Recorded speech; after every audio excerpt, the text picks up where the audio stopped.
500 miles north of Mogadishu lies a tiny fishing village called Ale.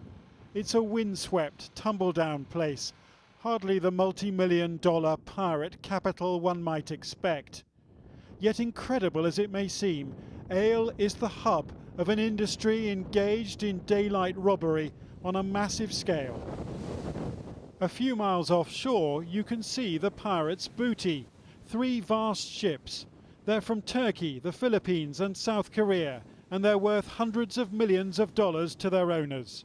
They've been hijacked and their crews held hostage on board for up to 6 weeks. Ale, like the rest of war-torn Somalia, has enjoyed no stable government for almost 20 years. Foreigners risk being kidnapped or killed. But a Somali journalist managed to film these pictures for Channel 4 News, often working secretly and travelling at night.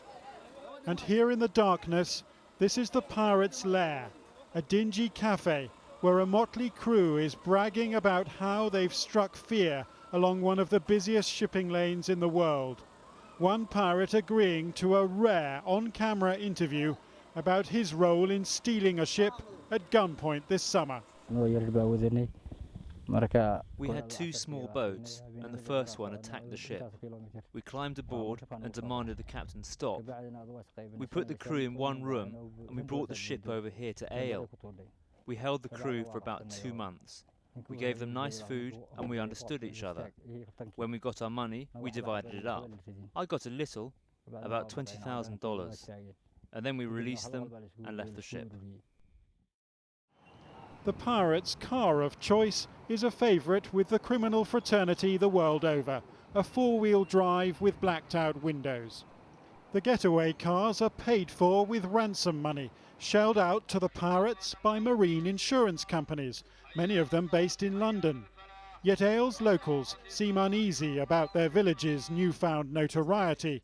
This shopkeeper complaining that a poor fishing community has been swamped by pirates who spend their ill-gotten gains elsewhere. There's no truth in stories that the pirates build nice big houses and marry beautiful girls. They just use Ale as a launching pad and a hiding place. Most of the people can't stand the actions of bandits, but if the whole world can't stop them, how can we? Yet the hijacking of the Sirius Star this month, the biggest ship ever captured, has awoken the world to the problem. The supertanker is carrying 2 million barrels of oil worth around $100 million. Her 25 crew include 2 from Britain. And she's just one of 15 ships now held to ransom off Somalia, where pirate attacks have tripled this year. We've identified the 3 hijacked ships off Ale. This is the African Sanderling, carrying fertilizer to China. She's from South Korea and brand new, and neither she nor her 21 Filipino crew have been seen for 6 weeks. Next to her is the Yasha Neslihan. She's a Turkish ship and was taking iron ore from Canada to China. Her crew of 20 Turks have been held hostage since the end of October. Then there's the Stolz Strength, carrying chemicals to India under her Filipino crew of 23. She was hijacked over 2 weeks ago. The UN estimates the pirates have earned $30 million in ransom money this year. Yet they're a small band. The Royal Navy reckons there may be fewer than 1,000 of them, including these recently captured by Royal Marines. The question, though, is whether there's enough political will to bring them under control. Next month, the EU is forming its first ever naval mission off Somalia, though only 6 ships have been so far offered to patrol an 1,800-mile coastline and millions of square miles of ocean. Back in Ale, the village governor can't understand why the world's richest nations haven't rid these waters of the highwaymen of the high seas.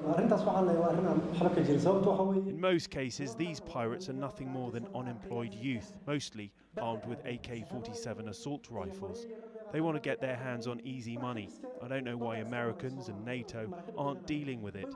I don't know why a warship with planes and helicopters and thousands of Marines can't stop a few bandits armed with AK-47s. That frustration is shared thousands of miles away in London. At the Lloyds Building, the centre of global shipping insurance, its chairman, Lord Levine, reckons his fellow Lord, Horatio Nelson, would have blasted the pirates out of the water by now. These are not lovable characters. They're thugs and they're terrorists. But your industry has been paying them money. Well, at the end of the day, there is no alternative if you don't want lives to be lost. The British Foreign Secretary has said he doesn't think ransom should be paid. It sounded like a criticism of your industry. Well, I don't think ransom should be paid either. And I think that what the British government is doing in terms of getting the Royal Navy with other navies to operate there to try and stop this is a much better solution. We don't want to pay ransoms either. Here's how military muscle can work. In April, the French Navy helped deliver a ransom in exchange for a luxury yacht whose French crew had been held for a week. And unusually, the French filmed the whole affair. The ransom of $2 million was ferried in a dinghy to a pirate speedboat. An aircraft carrier then took receipt of 29 relieved hostages. But then the twist in the tale. French special forces tracked the hijacker's car with long-range cameras and flew off across the Somali desert in hot pursuit. A helicopter sniper shot out the car's engine. 2 pirates were killed and 6 caught. But only $80,000 of the $2 million ransom was ever found. Perhaps nobody knows more than the French do about taking on pirates. But military sources here in Paris say the chances of taking on those holding the Sirius Star are minimal. It's highly unlikely that the Saudis, who own the ship, would allow special forces from Western nations to open fire on the Somali Muslims holding their ship. And even when the military is deployed, you can still make mistakes. Today it emerged that the alleged pirate ship the Indian Navy blew up last week was full of innocent Thai sailors. Pirates had hijacked their ship, but the attack left 14 Thai crew missing and 1 listed as dead. In Ale, a pirate commander who refuses to show his face says the captors of the Sirius Star are friends of his and that force will be met with force. If anyone tries to take a ship back by force, the hostages will face bad consequences that we don't wish upon them. We have the confidence to fight anyone in the world.